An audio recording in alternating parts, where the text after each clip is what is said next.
Good morning, everyone. The newspaper headline read, "Generation Me must start thinking about others if we're to stop the spread of coronavirus." Almost overnight, Western society has moved from an emphasis on individualism.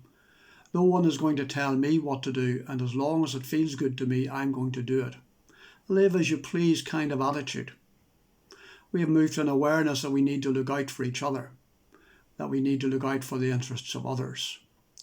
In Matthew chapter 23, we find Jesus is speaking to a group of people who are very caught up with religious externals, a religious veneer which ignored the needs of others, the needs of the wider community.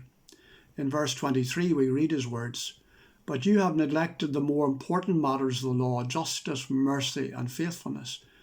Jesus may be hammering the scribes and the Pharisees, but what he says is just as relevant to us today.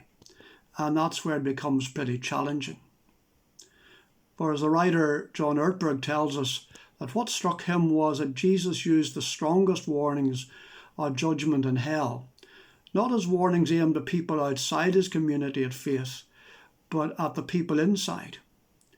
Most parents have at one time or another jokingly said, "Do as I say, not as I do." But somehow children never seem to listen. Why? Because apparently actions speak louder than words. In these past days, we have had examples of those who by their words encouraged people to stay at home or to socially distance from each other. But sadly, their actions undermined the message.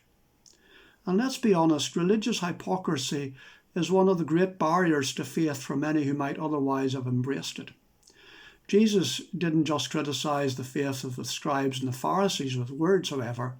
He showed them and us what real love, humility, and service looks like. Just a few days after Jesus spoke those words in Matthew 23, he showed them on the cross.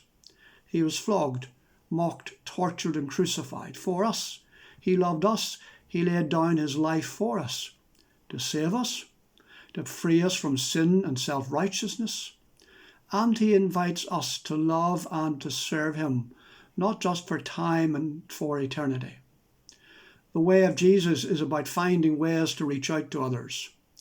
And in a time of crisis, it is especially true that we should look out for the good of others and to the world that does not know Christ.